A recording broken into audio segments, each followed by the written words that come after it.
Bienvenue à toutes et à tous dans un nouvel épisode de Au bord du ring et aujourd'hui je suis très ravi et honoré de recevoir mon invité d'aujourd'hui, IronQuest, qui est plus connu par rapport au contenu qu'il partage sur YouTube, par rapport à la musculation mais aussi à l'histoire. IronQuest, merci beaucoup à toi d'avoir accepté mon invitation. Tu t'es lancé dans le catch il y a pas très longtemps. Et enfin, je sais pas si, ben justement, on va passer en revue tout ça. Et ça m'intéresse beaucoup d'avoir un petit peu ton retour d'expérience là-dessus.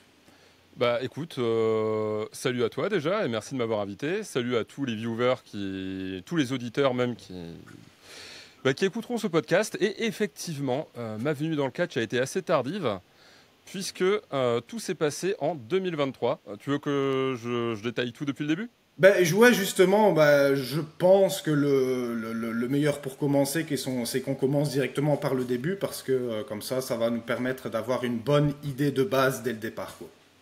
Bah, si on veut revenir sur mon historique avec le catch, il faut remonter bien plus loin que YouTube, puisque le catch, c'est quelque chose qui m'accompagne depuis que je suis adolescent et qui a en partie construit la personne que je suis devenu, que ce soit le créateur ou même la personne dans la vie de tous les jours.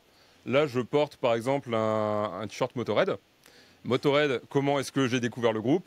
Avec Triple H. Ah oui. Et voilà, la découverte du métal et du catch, c'est quelque chose qui s'est fait conjointement avec moi et ça a façonné en fait la personne que je suis devenu. J'ai découvert le catch quand j'avais 13 ans chez un ami. Et à l'époque, j'étais un peu perdu dans ce que j'écoutais niveau musical. Il y a un lien. Il m'a montré John Cena. Je dis, ouais, bon, c'est sympa.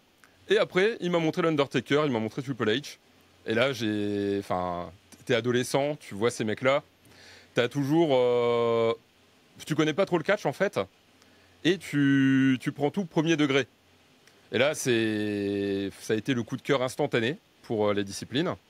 Et à partir de là, j'ai plus lâché le catch. Je regardais tous les shows. Je l'ai téléchargé. C'est pas bien, mais à l'époque, les diffusions étaient en retard.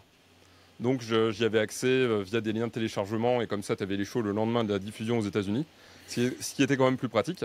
T'inquiète pas, il y en a beaucoup qui ont fait ça. Oh, bah oui, oui, bien sûr. Je me mets je me mets dans cette catégorie aussi. Voilà, puis je préférais les commentateurs américains aux commentateurs français. Et le côté plus premier degré, justement, tu vois, plus sportif. Ouais, Moins divertissement. je trouve aussi que c'est une ambiance un petit peu plus différente de la version originale quand tu l'écoutes en anglais. Enfin, moi, personnellement, quand je regarde un show de la WWE, je l'écoute toujours en anglais aussi. Même si j'adore les commentateurs français, Christophe Ajus et Philippe Chéreau, qui sont, Ouais, pour moi, qui sont vraiment super drôles. Mais ça a une ambiance un petit peu différente. Je trouve j'arrive plus à m'immerger dans le show en tant que tel quand il n'y a pas les commentateurs francophones par-dessus, quoi. c'est ça, faut rendre honneur à Jus et à Chéreau, puisque ils ont permis au catch de se populariser en France à un point énorme. Mais ouais, toujours le petit coup de cœur pour les commentateurs à l'ancienne. C'est comme ça que j'ai découvert la chose. Et donc, la découverte de ces catcheurs, c'est ce qui m'a motivé aussi en partie à faire de la muscu. J'avais déjà cette motivation quand j'étais gamin, ceux qui me suivent le savent.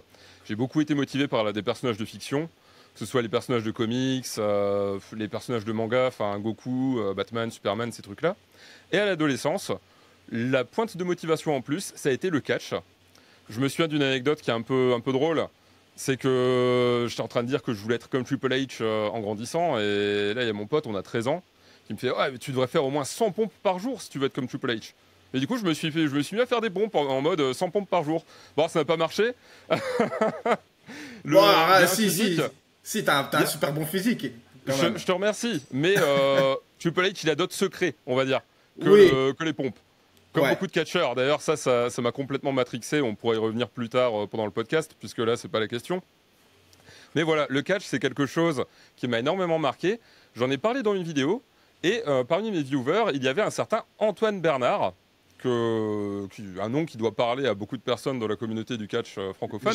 J'ai fait un épisode par le passé avec lui, donc je le mettrai dans les annotations si jamais ça intéresse les gens de visionner ce podcast. Après celui-ci, bien évidemment. Et bon, une super personne et un super athlète, Antoine, au-delà de ça.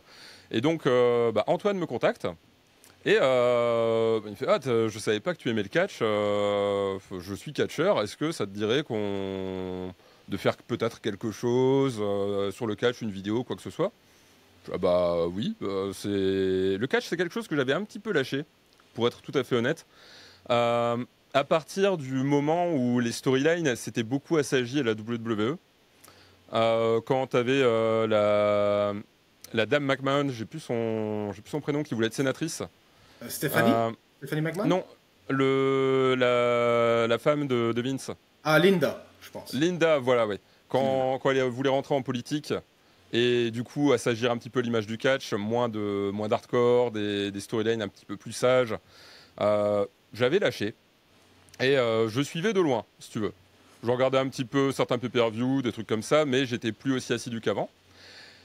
Et là, Antoine a piqué ma curiosité, donc on se rencontre, et il m'explique qu'il en a parlé avec le président de la RIX, et qu'il s'est dit, tant qu'à faire, avec son physique, ce serait bien de faire plus qu'une vidéo et de le faire intervenir. Moi, bien évidemment, on m'a proposé ça, j'ai marché directement dedans. Et c'est comme ça que je me suis retrouvé sur un ring pour la première fois en octobre 2023, du coup, pour un premier show début décembre, ce qui a été extrêmement rapide Ouais, pour c'est le coup. vrai. C'est vrai, c'est vrai. Contre Shreddy dans un gauntlet match, c'était au nord-ouest de Rennes. J'ai plus la ville exacte, mais pour un épisode de Rix. Mais ouais, parce que moi j'étais d'ailleurs le premier surpris quand j'ai découvert que tu faisais du catch parce que je te connaissais déjà un petit peu par rapport à ce que tu faisais sur YouTube. Et j'étais tombé comme par hasard sur une photo parce que je suis un petit peu les fédérations de catch en Europe, en France, en Belgique. Mais ici, je suis au Québec, au Canada, donc je suis un petit peu tout ce qui est toutes ces fédérations-là aussi. Mais j'étais tombé par hasard sur une photo de toi dans un show de Rix, justement. Et j'étais là, mais attends, il fait du catch aussi? J'étais vraiment surpris. Et c'est pour ça T'as pas été le seul. que j'étais vraiment curieux de t'avoir sur ce podcast aujourd'hui. Et justement, on va pouvoir en passer, ça va faire une bonne transition pour passer directement sur l'aspect in-ring. C'est, j'aimerais bien justement qu'on passe un petit peu en revue ce qui a été difficile pour toi dans ton apprentissage dans le catch. Euh, pour moi, ça a été un plaisir. Ça a tout de suite été un plaisir. Ce qui a été le plus difficile, je dirais que ça a été tout simplement le côté très rapide de la formation. Puisque j'ai pas trop côtoyé l'école de la RIX qui a un centre de formation et qui dispense des cours toutes les semaines maintenant, la RIX Academy. Et je me suis retrouvé catapulté sur un show très rapidement. Donc ça, c'était assez complexe dans le sens où j'ai pratiqué des sports de combat par le passé, mais des sports de combat en full contact pour la plupart. Là où le catch, c'est bien évidemment quelque chose de très différent. C'est quelque chose que je mettrais à mi-chemin entre du théâtre d'impro, un sport de combat et une forme de gym ou de danse. Donc c'est une discipline qui est vraiment unique. Il faut pratiquer en fait pour s'en rendre compte. Et j'ai quand même eu la chance dans ce rush finalement d'avoir des professeurs exceptionnels. Jack Sandon notamment, qui a été mon principal entraîneur, si on peut dire. Jean-Michel aussi, avec qui je me suis beaucoup entraîné, qui est Un sacré personnage. un sacré personnage, exactement. Et la particularité, c'est ce que mettait en avant Jack, c'est que de mon côté, via mon travail et via ce que je fais habituellement, j'ai pas eu ce stress en montant sur le ring. C'est-à-dire que, bien évidemment, quand tu es en backstage, que tu attends que ton thème se lance et que tu sais que tu vas rentrer, tu as la petite pointe, bien évidemment. Mais une fois sur le ring, je me sens à l'aise. Je me sens vraiment à l'aise, je suis vraiment bien. Et j'ai jamais eu de stress ou de problème une fois in-ring. Une fois que tu rentres, que tu entends le public, tu es dedans et tu te laisses porter. Donc là-dessus, ça a été... ouais. Le seul problème, ça a été que ça a été rapide. Et que, via les sports que j'ai faits, je manque un peu de souplesse, ce qui limite le moveset par endroit. Actuellement, je fais du béour et des sports de force. Donc c'est pas les trucs où tu te retrouves avec le plus d'amplitude dans les mouvements, on va dire. Ouais. C'est pas vraiment des sports de souplesse, on va dire. C'est ça. Mais donc ouais, c'est ça. T'as eu, c'est combien alors 3 mois, si je fais bien le calcul, combien de mois de pratique avant de vraiment. Donc ton premier entraînement jusqu'au premier combat, c'était. Alors j'ai eu 2 mois, mais en pratique, il y a peut-être eu 5 ou 6 entraînements. Ouais, quand même. Ah ouais, c'est très expéditif. Et ça t'a pas justement handicapé pour faire ton premier combat? Parce que Bah, j'imagine que toi, tu te disais à toi-même, je suis pas prêt ou quoi, ou est-ce que tu te sentais prêt, ou alors est-ce que tu dis, oh, on verra ce qui se passe, quoi. avec aux entraînements, ça se passait bien. Après, la difficulté qu'il y a pu avoir, c'est de rencontrer Shreddy très peu de temps avant le combat. Et bien évidemment, quand tu connais pas du tout ton adversaire, que tu n'as jamais pu pratiquer avec, que tu l'as jamais rencontré et que tu n'as jamais vu catcher, pour le coup, c'est ça qui peut changer la donne. Mais de mon côté, bien évidemment, je savais que ça aurait pu être encore mieux. Mais je regrette pas de l'avoir fait. Après, en revisionnant le combat, je vois que j'ai progressé depuis. C'est plutôt positif. Mais j'aurais pas été contre quelques mois en plus, ça c'est vrai. Ouais, parce que c'est vrai que souvent, enfin, je veux dire, dans la moyenne, après, ça va dépendre de la vitesse d'apprentissage de certains catcheurs, mais c'est vrai que dans la moyenne, c'est souvent 1 an que ça prend pour vraiment être prêt depuis son premier entraînement à, à son premier combat. Mais après, ce qui aide beaucoup aussi, c'est une fois que tu es dans le ring. Tu en apprends aussi beaucoup plus une fois que tu es dans le ring et que tu fais des shows. C'est là où l'expérience, le fait de justement avoir des combats, ça t'aide à avoir beaucoup plus d'expérience. Et après, c'est comme ça que tu t'améliores, quoi. C'est ça. Avec la petite particularité du fait que selon les fédérations, les attentes ne sont pas les mêmes et ce que les promoteurs veulent donner au public est différent. J'ai pu catcher chez Rix, chez Drag Attack et chez la Wrestling Stars. Donc la Wrestling Stars de... Flash Gordon. Exactement, voilà. Qui est toujours présent d'ailleurs, c'est incroyable. Mon premier show de catch sur le circuit indépendant, c'était lui quand j'étais gamin. Et c'est c'est drôle de dire des dizaines d'années plus tard, tu vas le revoir. Mais Ah ouais, ben, les shows de flèche, excuse-moi. ah ouais, vas-y, excuse-moi. J'allais dire, les shows de flèche sont très différents des shows qu'on peut avoir à la Rix. À la Rix, tu as un petit côté à l'américaine qui est recherché, tu as des storylines qui sont suivies, il y a vraiment quelque chose même sur le ring qui en découle.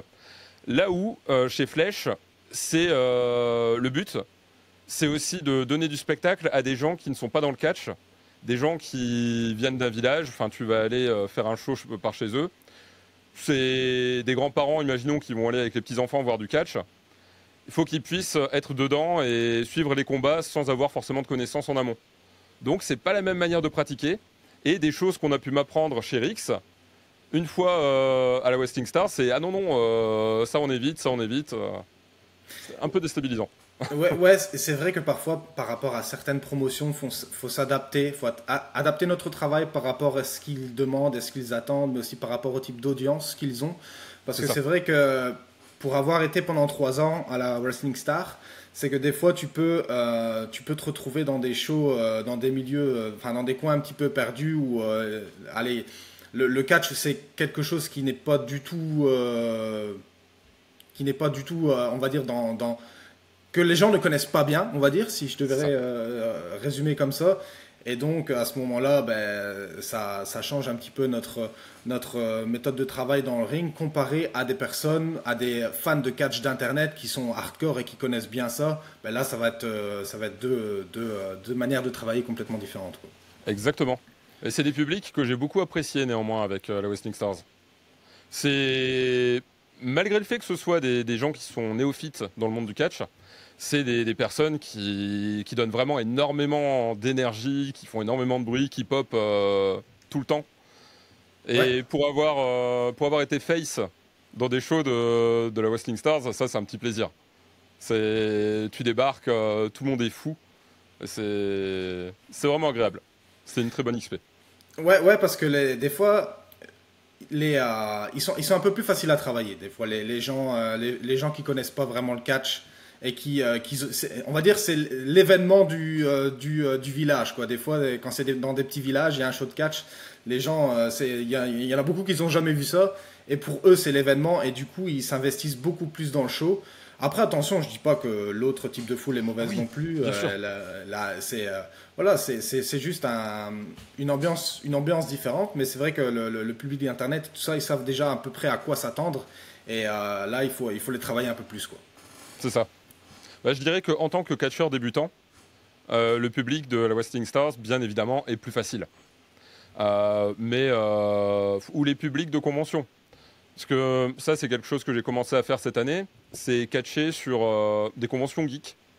C'est quelque chose qui commence à arriver en France, et c'est plutôt bon signe, en vrai, pour la discipline, puisque ça la permet de s'ouvrir à un public qui, de lui-même, n'irait pas forcément vers le catch. Et ça a été un gros succès, que ce soit au Geek Days de Rennes ou au Geek Days de Lille. Et tu retrouves un peu ce côté Wrestling Stars, sans le côté rendez-vous, avec un public qui est un peu intermédiaire en fait, où tu as des fans de catch et tu as des kidams complets, des personnes qui passent par là et qui vont se donner, qui vont se plier au jeu et qui derrière vont peut-être s'intéresser davantage, regarder des shows et apporter du sang neuf autour des rings. Ouais, c'est vrai que là, je te rejoins là-dessus, que c'est vraiment positif de pouvoir faire des shows dans ce genre de convention. D'ailleurs, ça me rappelle que j'avais aussi participé à des shows cette année. C'était à la Comic Con, ils étaient venus à la Comic Con à Bruxelles. Et D'accord. j'avais été, et tu as déjà t'as beaucoup de gens qui sont présents sur place, et c'était vraiment une belle expérience. Et je pense que vu il y a beaucoup de trafic de gens qui vont voir ce genre d'exposition, c'est vraiment bien de pouvoir mettre du catch là-dedans, justement, pour mettre un petit peu plus de visibilité sur cette discipline. Ouais, puis c'est des mondes qui coïncident très bien, je trouve. C'est assez poreux, en final, entre la sphère geek et la sphère du catch. Tu es sur du divertissement sportif, qui a aussi ce côté un peu pop culture. Et beaucoup de gens, comme je disais, n'ont pas forcément l'attrait de base. Et pourtant, ils trouveraient leur compte. Ça, j'en suis convaincu. Ah ouais, définitivement. Et je viens de repenser à ça, tu sais, je voulais faire une transition par rapport à ce que tu m'as dit. Donc que t'as toujours été dans le sport depuis très longtemps, la musculation et aussi des sports de combat que tu as fait. Mhm. Est-ce que certains de ces sports-là t'ont pu, ont pu t'aider dans l'apprentissage du catch? Ou alors pas vraiment, ou c'était vraiment l'apprentissage du catch en lui-même qui t'a vraiment aidé, quoi. Bah, je dirais que ce qui m'a aidé, c'est le travail athlétique direct, finalement. Mhm. C'est l'habitude de faire du sport, c'est savoir travailler avec quelqu'un. Mais le catch, c'est une discipline qui est tellement à part, qui est tellement riche, c'est incomparable en fait avec d'autres sports. Ce que j'ai fait auparavant, c'est du karaté full contact, du judo quand j'étais enfant, bah, comme quasiment tout le monde, hein, la moitié de la population a fait du judo enfant. Je dirais pour bien chuter, c'est pratique parce que la première chose que tu apprends quand tu montes sur un ring, c'est à chuter correctement, bien sûr. Mais dans les sports que j'ai pratiqués par la suite, le karaté full contact, t'y vas, tu portes bien les coups, donc c'est différent. La boxe, j'en ai fait un petit peu, c'est le même constat. Et le béour, j'ai pas encore fait de match hardcore. Peut-être que ça pourrait me servir le moment donné si je débarque avec une hache contre Jack son nom ou que sais-je. Mais pour l'instant, ça ne m'a pas servi. Mais, C'est plus la préparation physique globale. excuse-moi de te couper, parce que est-ce que tu peux développer un peu plus sur le bérour, c'est ça? Parce que moi, je suis un peu, Béour, je suis pas vraiment familier avec cette discipline-là, et je m'imagine, je me mets un petit peu à la place aussi des gens qui vont regarder le podcast, peut-être qu'ils ne bien connaissent pas sûr. cette discipline. Est-ce que tu peux peut-être expliquer un petit peu ce que c'est? Le béour, c'est du MMA médiéval. Alors, c'est Ok. souvent confondu avec de la reconstitution. Pour donner un exemple qui parlera aux auditeurs, typiquement, si vous allez sur une fête médiévale, ça peut vous arriver de voir des espèces de lys, donc soit des lys médiévales en bois, soit des barrières qui ont été disposées, avec au milieu des chevaliers qui vont se taper dessus. Il y a plusieurs manières d'interpréter ces combats de chevaliers. C'est que d'un côté, vous pouvez avoir de la reconstitution, donc avec des associations historiques qui vont reproduire des spectacles de mêlée, de joutes, de tournois médiévaux et autres. De joutes, c'est un peu plus rare. Ou alors, vous allez avoir du béour. Et le béour, c'est ni plus ni moins la version sportive de la reconstitution. Donc, c'est un sport qui se pratique soit en 1 contre 1 dans ce qu'on appelle, c'est une variante, le pro fight, mais généralement en 3 contre 3, 5 contre 5, ou tu as des formats supérieurs, 12 contre 12, des combats avec encore plus de monde. C'est un sport de combat par équipe dans lequel on porte des armures médiévales, on a des armes avec un tranchant plat, histoire d'éviter de se tuer, puisque ça reste un sport avant tout. Et on combat, par exemple en 5 contre 5. Le vainqueur, c'est la dernière équipe debout, sachant qu'une fois qu'on a 3 points d'appui au sol, on est éliminé. Donc si vous mettez un genou à terre, si vous chutez, vous êtes terminé. Et de toute manière, comme on porte de vraies armures médiévales, c'est relativement lourd. Une fois que vous avez combattu là-dedans et que vous êtes par terre, vous n'avez pas envie de vous relever. Donc l'un dans l'autre, c'est pas plus mal.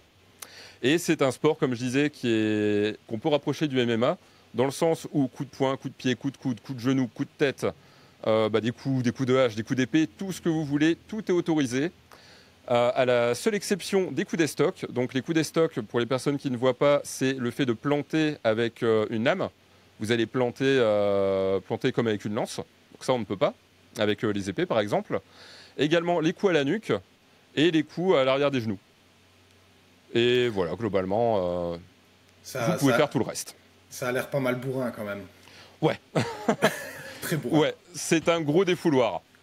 Sachant que c'est un sport qui est très particulier parce que, à l'inverse des sports de combat classiques, on se retrouve dans une armure et au-delà du poids, il y a différents types de casques, mais quand vous avez un casque entièrement fermé avec juste 2 petites entailles pour voir et 2-3 trous pour respirer, vous respirez mal, vous voyez rien, vous entendez rien. C'est particulier, faut pas être claustrophobe. Est-ce que tu es déjà sorti de ce genre de combat avec des blessures ou vraiment des grosses douleurs? Ouais. Ouais, là ça se voit pas, j'ai une cicatrice dans le cuir chevelu, j'ai eu plusieurs points de suture, un coup de hache dans la tête, le casque avait un défaut, le casque m'est rentré dans le crâne.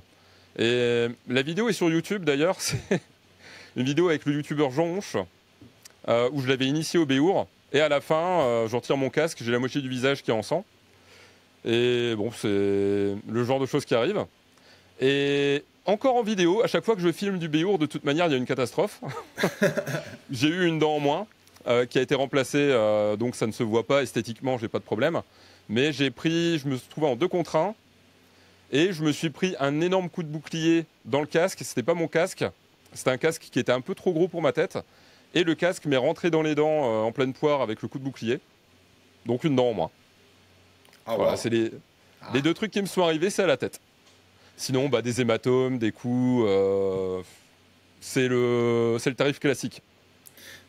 Tant qu'on est justement sur le sujet des blessures et des douleurs, est-ce que tu as déjà pu expérimenter certaines blessures dans le catch, dans ce que tu as pu, dans ton parcours jusqu'à présent?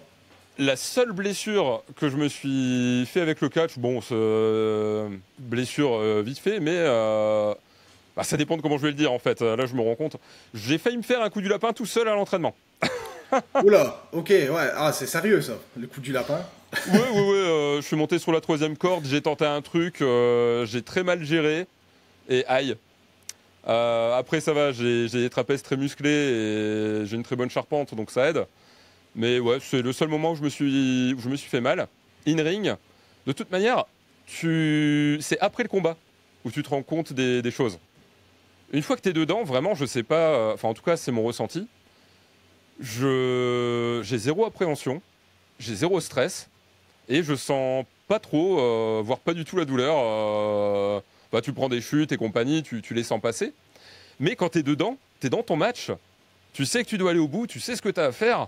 Et tu veux le faire, tu veux te donner, tu veux aller au bout pour le public, pour ton adversaire, pour toi. Et c'est uniquement à la fin, une fois que tu es dans les backstage, que tu es là, ouf, j'ai un peu mal au lombaire là. Ah, aïe, aïe. Même chose, tu sais, quand tu es dans le combat avec l'adrénaline, avec l'énergie, avec tout ce qui se passe dans le ring, tu passes au travers et ça va, tu vois. Oui, tu sens qu'il y a quand même des chutes et des chocs, mais c'est pas aussi pire que le lendemain, par exemple, quand tu te lèves, tu es là, ouf. Oh, ok, là, je commence à le sentir. Quand, tu sais, quand le corps commence à se refroidir, même après le show, comme, allez, 2 heures après le show, c'est là que ça commence, les courbatures qui commencent à arriver, les douleurs dans le dos. Je fais, ouf. C'est C'est souvent ça. dans ce genre de situation que tu te dis, ok, ouais, bon, le catch c'est sérieux, quoi. Bah, Et, c'était ouais, mon. J'allais juste te dire, mon dernier combat, c'était contre Jean-Michel, justement, au Geek Days de Lille. Et c'est après le combat, une fois dans les backstage, qu'on me fait la remarque, wow, wow, tu t'es bien niqué. Et en fait, j'avais pas mal de brûlures, des griffes, et je saignais un petit peu, mais très léger, hein. Mais in-ring, vraiment rien du tout. Et c'est juste après, je fais, ah oui, ça brûle un peu. Euh, c'est j'ai, particulier. Je pense que tous les catcheurs, de toute façon, enfin, tu viens de le confirmer, auront des observations semblables aux nôtres, quoi. Ah ouais, carrément, carrément, parce que d'ailleurs, il y a un peu une expérience un peu similaire qui m'était arrivée. Je me souviens que c'était en Angleterre. J'avais eu un match en Angleterre et je fais mon match, tout ça, et puis je reviens dans les backstage et t'as quelqu'un qui me dit tu saignes dans le dos. Je fais comment ça, je saigne dans le dos? Et j'avais une petite, je m'étais ouvert un peu dans le dos, je saignais. Et c'est parce que tu avais le coussin du ring, et derrière le coussin du ring, tu as les tendeurs. Et Ouais. le coussin s'était un petit peu décalé et j'avais touché le tendeur avec mon dos, quoi. Il y avait un petit bout en métal qui dépassait. Mais sur le coup, je l'ai pas senti, c'est seulement après qu'on me l'a fait remarquer, quoi. Moi, ça m'étonne pas. Après, ça me fait penser, je pense que si un jour je fais des matchs hardcore, je sais pas si t'en as déjà fait, mais Moi, je- j'en ai jamais fait. Moi, personnellement, je suis pas trop fan, mais parce que c'est quand même, c'est très dur pour le corps, quoi. oui, bah prendre un body slam dans des Lego ou dans des punaises, je pense que tu le sens quand même. Même Ouais, sur le ouais, ouais. ring, je pense qu'il y a quelque chose. Après, tu sais, un match à stipulation comme un TLC, un table, échelle, chaise, tout ça, j'ai aucun problème avec ça. Mais quand tu commences à me sortir des néons, des barbelés, tout ça, je fais, ouais, Bah, je vais passer mon tour là. une fédération que j'adorais quand j'étais ado aussi, c'était la CZW. Ouais, reconnu pour ça, ouais. Oui, bah c'était de la boucherie, hein. Je me souviens de Ouais. Cycnic Mondo notamment, qui faisait des trucs, mais je me dis, je sais pas ce qu'il fait aujourd'hui, je sais pas combien de temps il a continué sa carrière, mais c'est tellement destructeur quand tu vois ce que les gars font. Après, ça marque. Là, c'est des matchs que j'ai vus il y a plus de 15 ans, je me souviens de tout. Donc, Ah ouais, parce que visuellement, c'est très, ouais, c'est des choses que tu te souviens parce que bah, visuellement, c'est très hardcore, quoi. deux des premiers matchs que j'ai vus, c'était Randy Orton contre Mankind ou Mick Foley. Mick Foley. Je sais plus à quel pay-per-view autour des années 2000. Un peu après quand même, mais début des années 2000. Et le Hell in a Cell Undertaker Mankind de 98, 97, Ouais, je sais plus. je me souviens plus exactement les dates non plus, mais je sais que ce sont deux combats qui ont été très iconiques, qui restent encore Hmm. dans les esprits aujourd'hui, quoi. Ah, c'est les deux premiers que j'ai vus. Donc quand tu vois ça, que tu découvres le catch avec ça, ça met l'ambiance. Justement, est-ce que quand tu as découvert le catch à la télé, est-ce que, et au moment après où tu as commencé le catch, est-ce que tu as été inspiré par exemple, pour créer ton personnage, est-ce que tu as été inspiré par les catcheurs que tu as visionnés à la télé ou alors par rapport aux choses qui étaient en dehors du catch? Ça peut être par rapport à une passion ou un hobby ou à des personnages de films ou de séries, par exemple. Bah écoute, mon personnage, c'était un peu aussi dans l'accord tacite avec Larix. C'est que j'ai déjà une certaine popularité en dehors du catch, on va dire. Et on m'entraîne, j'ai eu droit à des cours privés, j'ai eu des passes droits énormes de la part de Larix. Et l'idée, c'est aussi de profiter d'Iron Quest en tant qu'Iron Quest pour faire un peu de la promo. Donc, je suis ni plus ni moins moi-même. Ok. C'est, il y a rien derrière. C'est du Randy Orton, John Cena, littéralement. Et justement, je préfère être face puisque je suis mon propre personnage. Finalement, il n'y a pas de, il y a pas quelque chose d'externe derrière. Et paradoxalement, c'est un catcheur qui me tapait sur les nerfs quand j'étais ado, que j'observe un petit peu plus, dont je regarde un peu plus les matchs et la manière de faire maintenant. C'est justement John Cena. John Cena, que je ne pouvais pas saquer comme énormément de personnes à l'époque, puisque c'était le champion invincible, qui a gardé le titre des années et des années, et le babyface qui en devient presque chiant. Mais je lui ai piqué 2-3 trucs dans le moveset, sans quoi, un catcheur qui m'inspire beaucoup, dont je suis très très fan, c'est Randy Orton. Ah bah, Euh, pareil, même chose. voilà, les gens de bon goût. Ouais. Les gens les catcheurs qui sont excellents, ça c'est, on peut pas le renier à Orton et Cena malgré qu'ils n'ont pas, enfin on va dire techniquement parlant, en parlant de ce qu'ils font vraiment dans le ring, c'est pas les trucs les plus exceptionnels du monde, mais ils n'ont pas besoin de ça. C'est ça que je trouve qui est C'est intéressant. ça, Ils n'ont pas besoin de faire ça, tout ça, tu vois. c'est ça. Puis Orton, je me souviens de sa phase heel, quand il y avait une feud avec Triple H. Ah C'était ouais. quoi? C'était dans la fin des années 2000, début 2010. C'est ça, Il y avait 2009-2010, ouais. une feud exceptionnelle, des Ouais, segments vraiment. chez Triple H avec la baraque, l'attaque de la Ouais. baraque. C'était c'était fou ça. Ouais, en plus, ça, c'était vraiment. Ça, c'est une période qui m'a marqué parce que c'était vraiment la période où je commençais vraiment à regarder le catch, à m'investir dans le catch, ou même que j'avais découvert le catch. C'était plus vers 2008, aux alentours de 2008. Ouais, par là. Et, et ça, c'était vraiment une période qui, pour moi, je vais toujours me souvenir parce que c'était vraiment une période où j'étais vraiment impliqué dans le catch. Je le suis toujours encore aujourd'hui, mais quand tu es adolescent et que tu fais pas de catch et que tu rêves de devenir catcheur et que tu vois ça, c'est quelque chose qui marque, quoi. Exactement pareil que toi. C'est la période prime du catch pour moi, enfin celle où je le suivais le plus. Et ouais, pareil, je voulais devenir catcheur quand j'étais ado. C'est assez marrant que t'en parles. Et c'est ma mère qui voulait pas que son petit se détruise au catch. Ma mère qui est assez drôle, puisque aujourd'hui, elle a plus peur de me voir sur un ring que de me voir dans une liste de Béour. Ah Et bon, pourtant. ça me fascine, parce que, voilà, dans le catch, on essaie quand même de... Enfin, c'est un truc que je sais plus où est-ce que j'ai entendu ça, mais je trouve que c'est très vrai. On ne catch pas contre quelqu'un, on catch avec quelqu'un. C'est ça. C'est un sport d'équipe presque. Mhm. Là où le Béour, littéralement, on cherche à se dézinguer et ça peut être extrêmement violent. Et pourtant, ma mère, bah, c'est typiquement le bon public pour le catch, puisqu'elle est archi impressionnée de tout ce qu'elle voit. Elle prend tout à cœur. Et c'est assez amusant de voir ça. Donc bon, j'ai pas pu en faire ado, mais la petite revanche, je me retrouve à en faire plus tard, de manière complètement inattendue. Et ça, Ouais, c'est très ouais, cool. il est jamais trop tard finalement. On peut se lancer un peu n'importe quand dans le catch. C'est ça. Et Bon, après, je remercie le background sportif quand même, parce que c'est grâce à ça. C'est très clairement grâce à ça. C'était, bah, je me permets là-dessus une petite digression. C'était sur un stage à la RIX l'année dernière, où un des formateurs disait qu'au final, tu as trois grands piliers pour le catch, pour être un bon catcheur. C'est l'aisance sur le ring, c'est le physique, et c'est la technique slash capacité athlétique.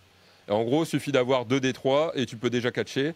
Et si tu as les trois, bah banco, là c'est tracé. Et en l'occurrence, sans même être monté sur un ring, j'avais la chance d'avoir déjà de l'aisance et le physique. Et sans ça, je pense pas que ça aurait été possible d'être aussi rapide. Donc, ah ouais, non, mais clairement, je te rejoins là-dessus. Le fait de commencer déjà avec un background athlétique et d'être en forme physiquement, ça va vraiment t'aider dans ton apprentissage et tu vas apprendre hmm, clairement deux fois plus vite, peut-être même trois fois plus vite que quelqu'un, ben voilà, qui a pas de passé sportif derrière et qui commence uniquement avec le catch, quoi. c'est ça. Mais surtout aussi, un truc à ne pas négliger, c'est le fait d'être à l'aise. Parce Ouais. que c'est aussi quelque chose que j'ai pu voir pendant le stage, c'est il y a des gens qui ont vraiment l'envie, qui athlétiquement, techniquement s'en sortent, on voit qu'il y a la passion, mais ils sont un peu tétanisés une fois qu'ils montent sur le ring. Et tu sens que quand il s'agit de faire de la promo ou de s'exprimer, ils sont pas dedans.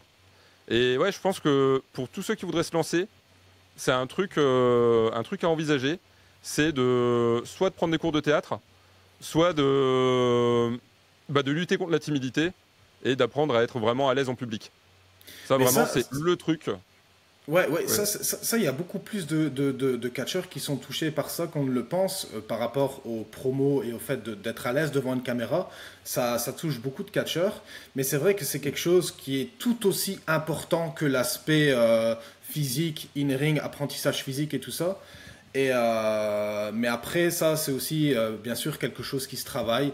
Et comme tu l'as mentionné très bien, le fait de pouvoir aussi prendre des cours de théâtre ou des cours d'acting, ça peut vraiment aider dans cet apprentissage. Mais aussi en parallèle de ça, on peut même aussi faire à la maison. Tu sais, à la maison, tu te prends ta caméra, tu t'écris une promo sur quelque chose, comme si tu allais défier quelqu'un, tu te filmes.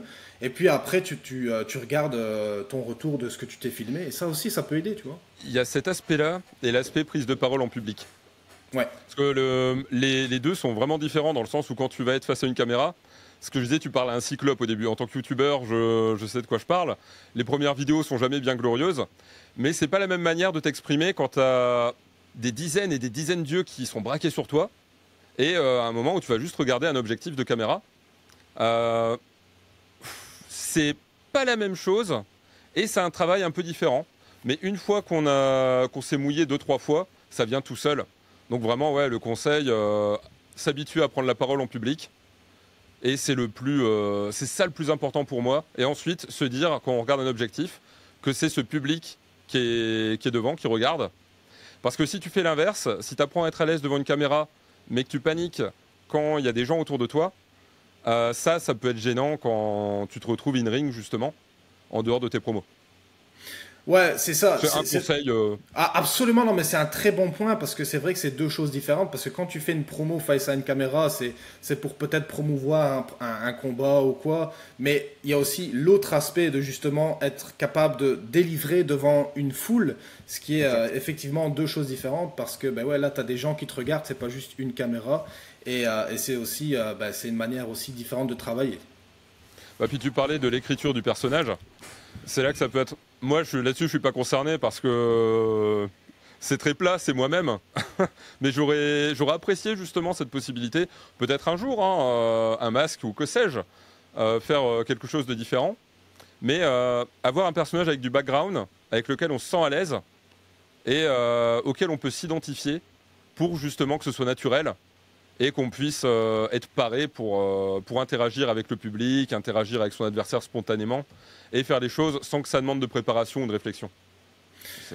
Après, tu peux éventuellement garder le personnage que tu as actuellement, mais éventuellement le faire évoluer. Si tu veux le faire évoluer par des choses qui t'intéresseraient, si je peux me permettre de donner un petit peu mon avis là-dessus.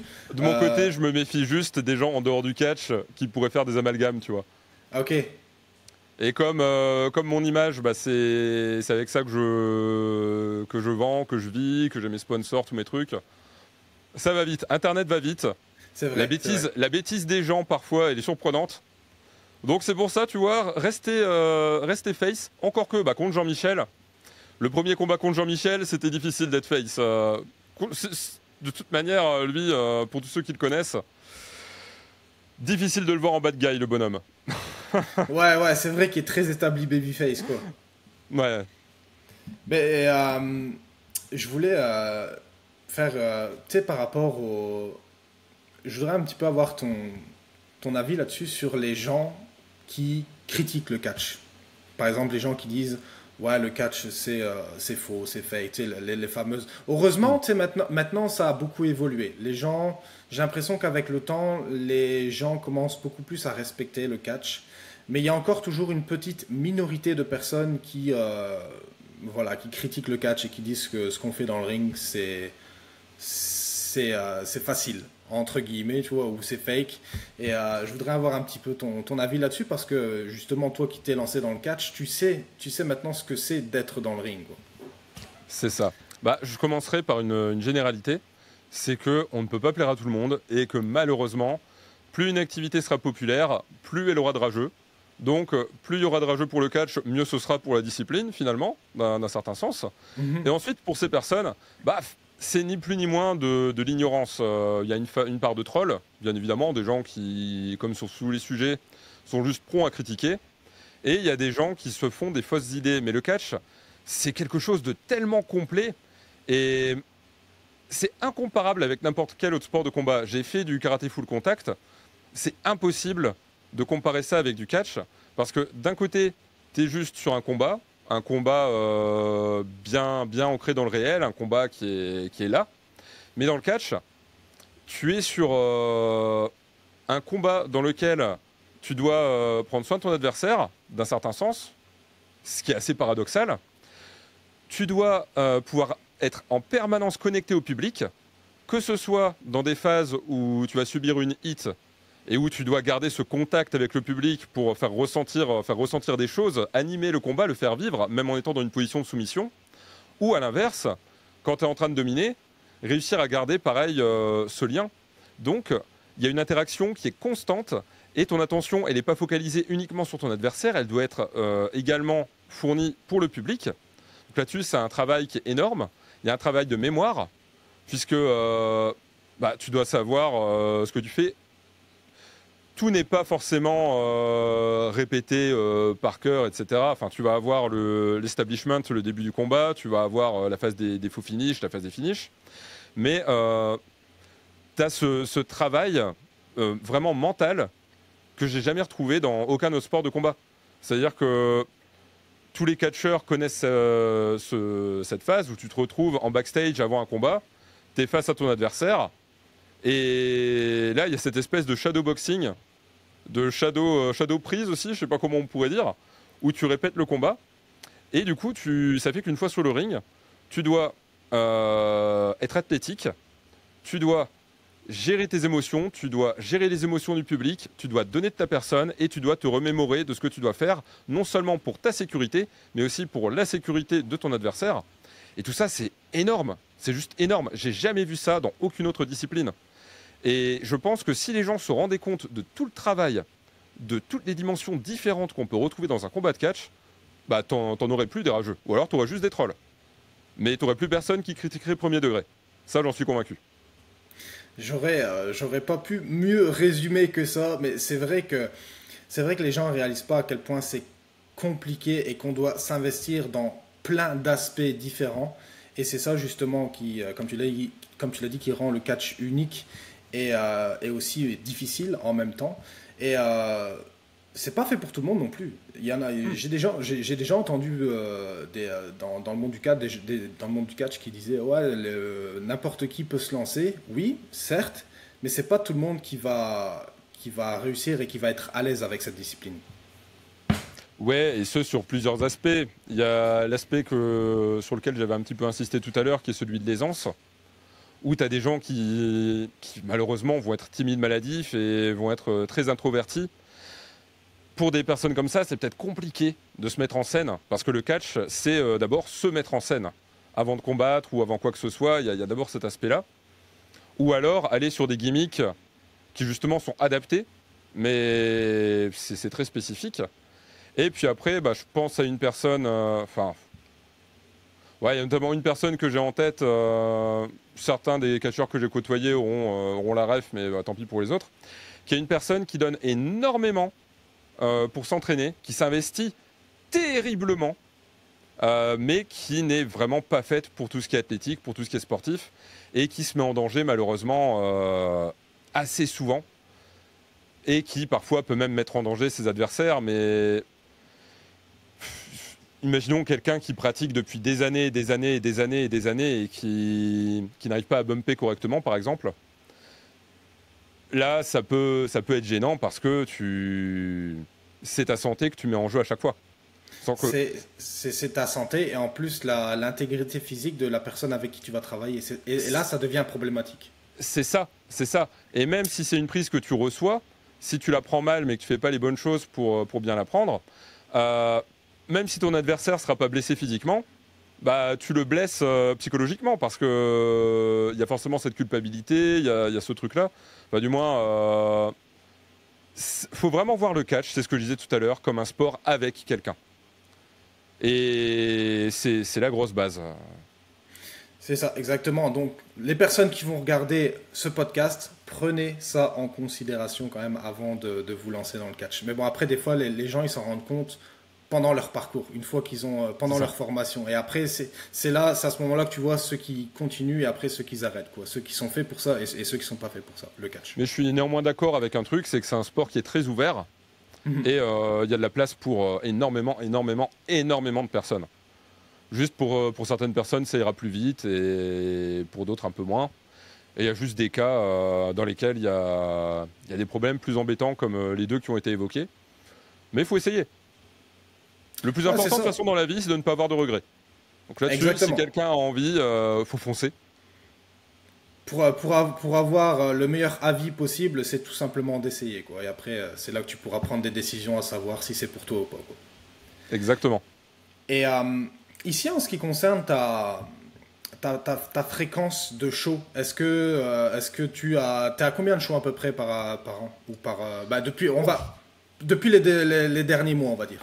C'est très variable. J'ai participé à un épisode chez Rix, j'ai fait un Intrépide, j'ai fait du coup 2 shows dans des Geek Days, j'ai fait 2 Westing Stars et j'ai fait des petits combats dans des bars ou des petits événements avec Rix. Mais là, cette année, je n'ai fait que 2 combats, typiquement.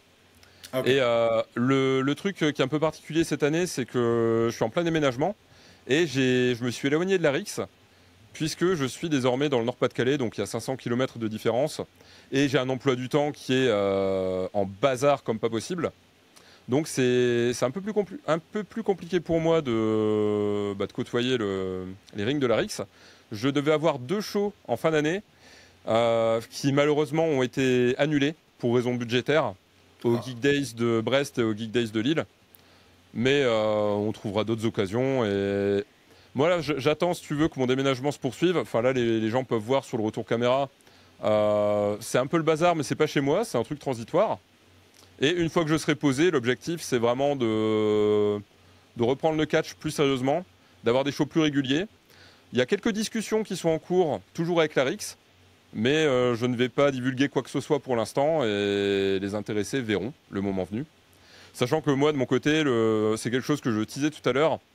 Là où j'ai un gros manque, c'est sur la souplesse, puisque depuis que j'ai arrêté le karaté, je n'ai plus fait d'étirement. C'est le truc, plus fait d'étirement. Je fais le minimum vital pour pouvoir me mouvoir correctement avec les autres sports que je fais. Mais je ne cherche plus la performance comme je le faisais avant et je suis devenu très raide. Ce qui, bien évidemment, me limite un petit peu. Et comme j'aimerais avoir un style de catch un peu plus polyvalent, pas seulement faire la grosse brute qui fait des grosses prises, c'est un truc à travailler et c'est un de mes objectifs pour la fin d'année et 2026. Donc revenir sur le ring avec une plus grosse palette. Apparemment, j'ai jamais essayé, mais apparemment le yoga ça peut être intéressant pour la souplesse. Je sais pas si tu as déjà essayé. Oui, effectivement. Mais il paraît que c'est dur. Ça a l'air de rien, mais il paraît que c'est très dur le yoga. J'aimerais bien essayer un jour pour voir si... pareil. C'est un truc que beaucoup de gens vont moquer, mais sans jamais avoir pratiqué. Ouais, c'est ça. Pareil, si les gens s'y mettent, ça rigolera moins. Je vais me booker une séance un jour parce que moi aussi, il faut que je travaille sur ma souplesse. C'est vraiment pas mon point fort. Et du coup, là, vu que tu as déménagé un peu dans le Nord-Pas-de-Calais, ce serait peut-être, je sais pas si tu as des ambitions de peut-être viser un peu plus les fédérations qui sont dans le Nord, ou alors est-ce que tu veux rester dans la France, ou alors est-ce que tu serais peut-être intéressé à un certain moment donné de t'expatrier en Belgique, en Suisse, en Angleterre, en Allemagne? Pour l'instant, je t'avoue que l'objectif, c'est avant tout de me faire une légitimité sur la scène française, côté catch. Je suis toujours en apprentissage. Très clairement, même si j'ai beaucoup de shows par rapport à ma pratique, parce qu'au niveau de mes entraînements, c'est pareil, c'est pas du tout hétérogène au niveau de la fréquence. C'est-à-dire que des fois, je peux m'entraîner 3 fois par semaine, ne plus monter sur un ring pendant des mois, ce qui est le cas actuellement d'ailleurs, puis revenir, et c'est pas régulier. Donc l'objectif, c'est déjà de trouver la régularité, de catcher plus souvent sur la scène française, et après, s'il y a des opportunités, ce serait avec plaisir de tenter l'aventure ailleurs. Mais j'aime bien faire les choses par étapes. C'est paradoxal ce que je vais dire. J'aime pas griller les étapes. Et c'est ce que j'ai fait très clairement en démarrant le catch. Mais bon, je ne regrette rien. Je suis très content de la tournure que les choses ont prise. Et visiblement, tu vois les gens heureux après un show. Tu vois les gens réagir. Tu vois que ça plaît. Tu vois que tu arrives à créer quelque chose. Et ça, c'est vraiment c'est un sentiment incroyable. Rien que pour ça, les gens doivent essayer le catch. Voilà, exactement. Et est-ce que c'est pas difficile pour toi parfois de combiner... après, tu m'as dit que la fréquence était un peu irrégulière, mais tu pratiques aussi d'autres sports sur le côté. Est-ce que c'est pas compliqué parfois physiquement parlant pour la récupération et tout ça, de combiner tout ça pour toi? Bah, le catch, c'est un travail qui est beaucoup moins taxant pour les muscles que les sports que je fais sur le côté. Donc, j'arrive plutôt bien à gérer. La difficulté avec le catch, c'est de gérer la récupération. Par exemple, si tu as travaillé le dos ou les lombaires et que tu es déjà fragilisé, tu vas pas enchaîner 15 chutes l'après-midi même, bien évidemment. C'est le seul truc sur lequel je fais attention avec le catch. Mais sinon, ça se passe plutôt bien. Et je dirais que c'est différent. Par exemple, je parlais du béour tout à l'heure. Du béour, le lendemain d'une séance très lourde de force, je pourrais pas. Typiquement, je pourrais pas. Parce que tu te trimbales avec 35 kilos de métal sur le dos et tu fais un combat, tu combats vraiment. Là où le catch, tu peux toujours adapter ce que tu fais.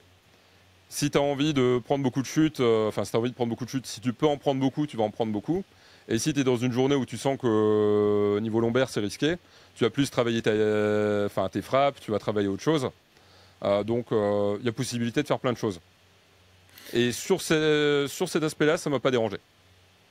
Ouais, après, je pense que le truc, c'est aussi d'être bien organisé dans par rapport au programme qu'on fait, par exemple à la muscu.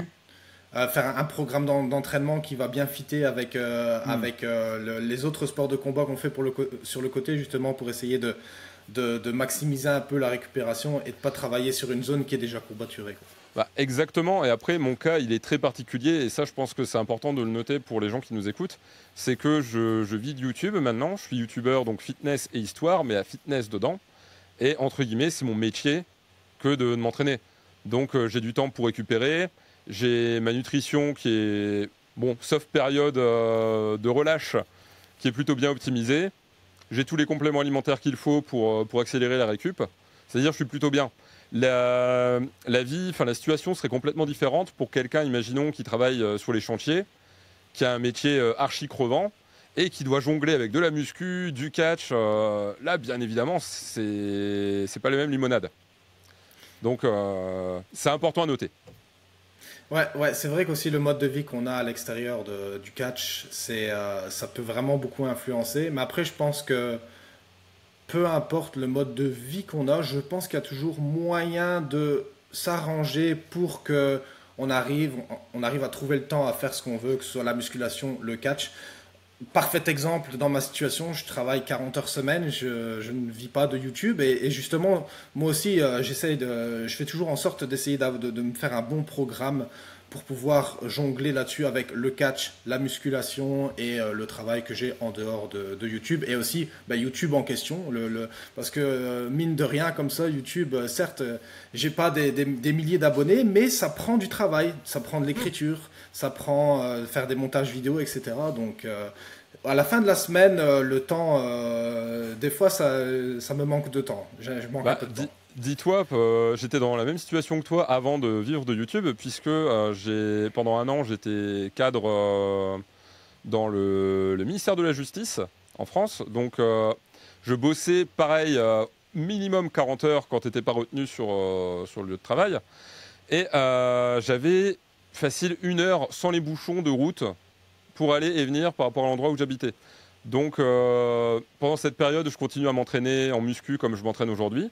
Donc 5 à 6 séances par semaine, plus du cardio pour la journée qui reste, aller courir.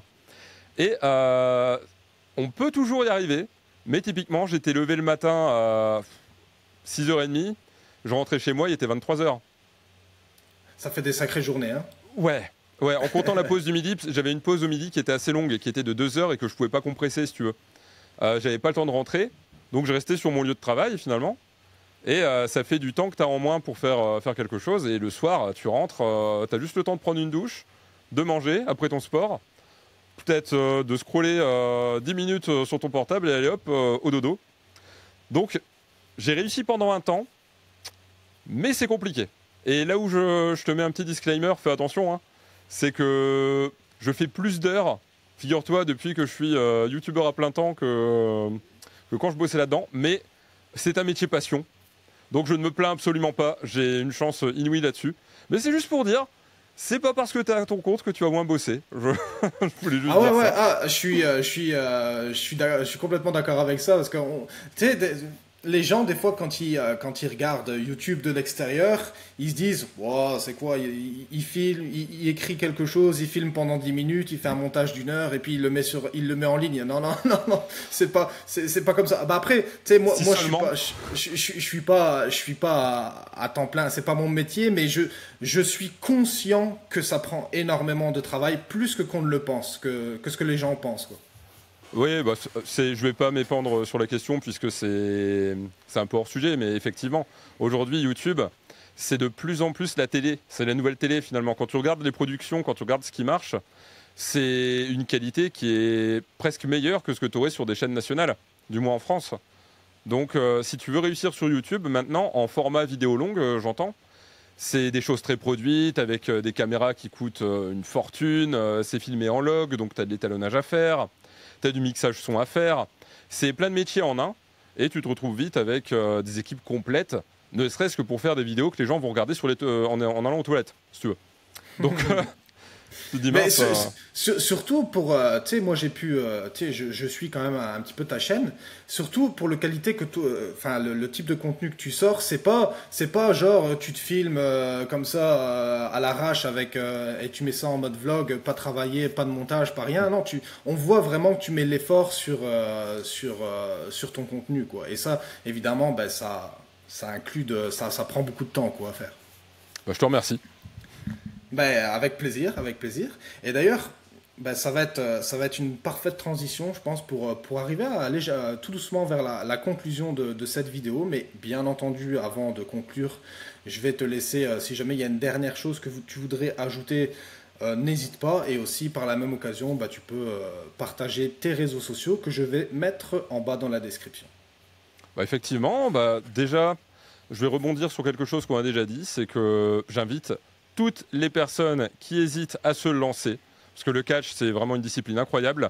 J'ai été très fan, comme toutes les personnes qui nous écoutent, qui ne sont jamais montées sur un ring, j'ai adoré suivre le catch, j'ai adoré me plonger dedans, j'ai adoré suivre semaine après semaine les shows.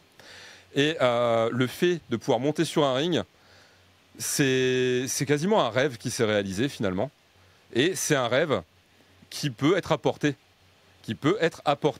et qui peut permettre de donner aux gens ce que les catcheurs qu'on a suivis nous ont donné, en quelque sorte, en faisant passer des moments incroyables aux gens qui nous regardent, en faisant vivre des émotions particulières. Enfin, je perds un peu mes mots parce que je suis en train de me mettre dedans. Mais vraiment, faites-le. N'hésitez pas, arrêtez de remettre au lendemain, allez-y. Et si vous avez des soucis, que ce soit avec votre aisance, avec le sport en général, avec le physique, ça se corrige. Mais vous ne perdrez pas du temps en mettant déjà un pied dans le monde du catch, sachant qu'une très bonne manière d'apprendre, c'est aussi de regarder d'autres catcheurs s'entraîner. C'est juste être aux entraînements et regarder comment ça se passe. Apprendre des erreurs aussi d'autres personnes. Enfin, il y a plein de choses à faire. Donc, plus tôt vous y serez, mieux ce sera. Et vous pourrez vous aussi partager cette passion et peut-être donner envie à d'autres personnes par la suite de s'intéresser au catch, de regarder le catch et plus tard de s'y mettre. Donc un cercle vertueux et en cela, foncez. Voilà, ça c'est mon mot de la fin pour ce qui est du catch. Et en ce qui concerne mes réseaux, vous pouvez me retrouver si vous aimez l'histoire, si vous aimez le fitness, donc sur ma chaîne Iron Quest. J'ai principalement 2 émissions pour l'instant, donc J'irai pousser chez vous, qui est une forme d'entraînement podcast où on discute beaucoup avec les invités. Il y a eu des grands noms de la sphère geek en France, que ce soit Bob Lennon, que ce soit le chef Otaku ou d'autres, Not Serious, et également des figures plus sportives, Tango et Henry, Thibaut InShape.